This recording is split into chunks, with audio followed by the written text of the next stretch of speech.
اليوم وبعد سنة تقريبا جاي يزورني صديقي من الإمارات من دبي. بعد ما سيبنا الإمارات ورجعنا ألمانيا، أول مرة نتقابل النهاردة.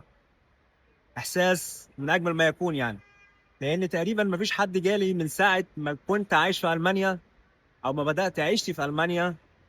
ما حدش جه زارني هنا خالص، فدي هتبقى أول مرة إن حد يزورني فيها في ألمانيا.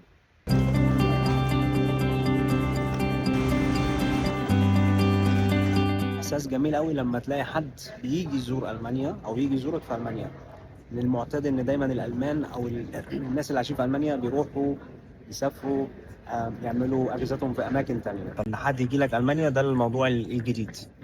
لحظه هتبقى جميله بصراحه، يعني ما بتتكررش كتير. هيجي من المكان اللي هناك. اهو جاي يا ولاد. حبيب قلبي، الحمد لله على السلامه. الله يسلمك. الحمد لله على السلامه. انت برضه عامل فيديو؟ عاملين احنا الاثنين فيديو. مراتي موصياني، قالت لي لازم تاخد اللحظات دي.